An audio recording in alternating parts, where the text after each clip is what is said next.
Not only did Mercedes-Benz pioneer the luxury EV space in India, the German luxury car maker has also been leading this space for 3 years now.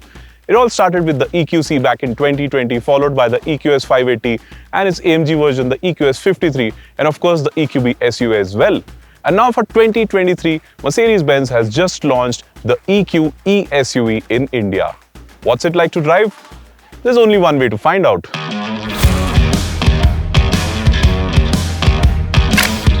There's a lot to talk about the design here because the EQE looks very distinctive. Now the grille here does remind me of the EQS 580 that we've seen before, but the headlamps look very different and very unique, and overall I think I really like the fact that the front end looks very futuristic here. The design of the headlamps on the EQE is more rectangular as compared to what we have seen on the EQS Sedan, which makes this one look more appealing. The star-studded panel housing the three-pointed star in place of the conventional grille is what adds the futuristic feel to the face in heaps, while the bumper design is clean without too many curves or creases.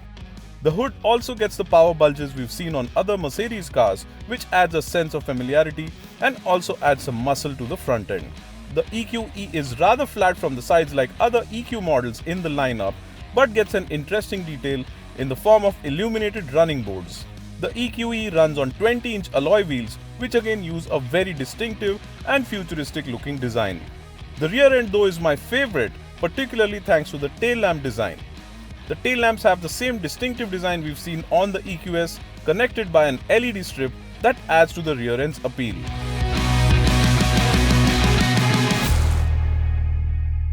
The EQE continues to offer the same gaming console-like vibe that we've seen in the EQS first, thanks to this 56-inch hyperscreen that houses 3 different displays. But the bigger highlight to me is the overall white theme of the cabin and this magnolia wood open pore with aluminum inlays, because it really accentuates the classy feel of the cabin here. The 56-inch glass panel makes for a sense of familiarity, as does the steering wheel. What truly stands out inside the cabin though is the mix of materials and colors like the white, the brushed metal surfaces, the brown wood, and of course all the glossy black plastics, which together offer a very luxurious feel. An LED strip runs right through the top of the dashboard across its width, and of course you can choose from a range of colors for the ambient lighting. The door panels have the same design as a lot of other new generation Mercedes cars, including the S-Class, again adding to the sense of familiarity. The cabin is very spacious and the white hue inside only adds to the sense of airiness, which should help the EQA appeal to chauffeur-driven buyers as well, especially given the excellent kneeroom and legroom at the rear.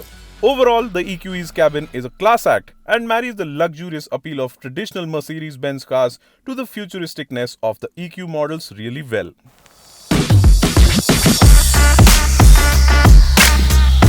EVs have given manufacturers an opportunity to offer some of the most cutting-edge technology in their cars. So like the EQS, the EQE is also loaded with a lot of stuff.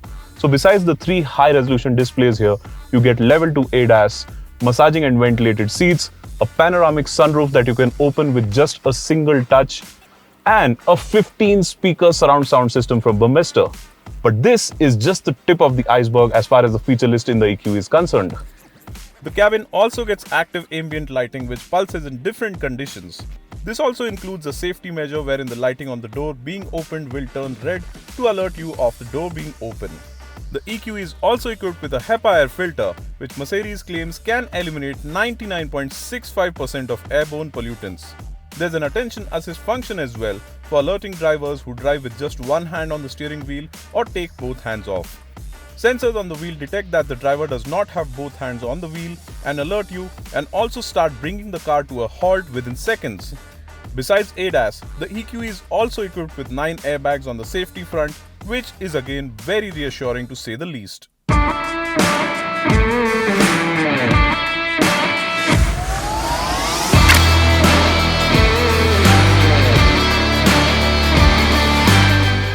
The EQE uses a 90.56 kWh battery pack along with 2 electric motors, one at each axle.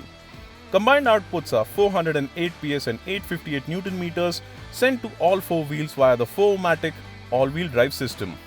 Claimed range per charge as per the WLTP cycle is 550 kilometers, and the EQE can support up to 170 kilowatts of fast charging, resulting in ultra-quick charging times, though the EQE will be offered with a 11 kilowatt AC home charger to buyers. Claimed 0 to 100 km per hour time is just 4.9 seconds, which is very impressive for an SUV weighing over 2 tons. Torque delivery is instant, and you also have the usual set of driving modes to help you tailor your driving experience. The EQ is thus capable of offering neck-snapping acceleration in sport mode and can be quick to turn into a large projectile. Paddles behind the steering let you choose region levels like most new-age EVs, and overall, this is quite a potent package as far as performance is concerned. More importantly, the EQ is one of the quickest accelerating EVs in the country today. This is particularly impressive when you consider the fact that this is not even the AMG version of the EQE that is sold abroad, but is of course the top spec EQE 500, the only version of this SUV that's on sale in India. The EQE sits on adaptive air suspension, which makes all the difference to its ride quality, because the ride quality of this SUV is perfectly in line with what you would expect of anything that has the 3-pointed star on its hood. Now, the handling is also quite impressive at the same time. Well, the EQ is not really meant to be a corner carver, but it does have a sense of grace to the way it goes around bends, and it also stays very planted. So overall, there is quite a nice balance between the ride and handling, but most importantly, the adaptive air suspension lets you also increase the ride height for those times when you have to tread off tarmac. We only drove the EQE in the narrow mountain roads in and around Gulmarg, where the adaptive air suspension soaked up broken roads very impressively. That said, some of the larger potholes and ruts can be felt at slower speeds. Overall ride quality is nothing short of brilliant though, and I strongly feel the EQE will make for an excellent grand tourer with its comfort and the ride quality that only gets better as you go faster. Another impressive fact is that Mercedes is offering the off-road package as standard for India, and while this is no 4x4, the EQE will certainly offer a lot of confidence should you decide to get adventurous.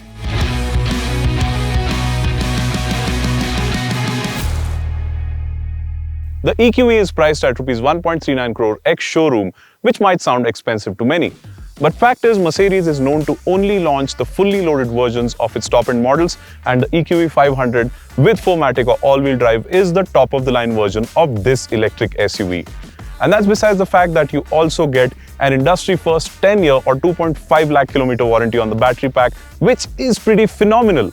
And this should also help in convincing a lot of buyers looking for a plush, comfortable and feature-rich luxury EV that will also help them make a statement.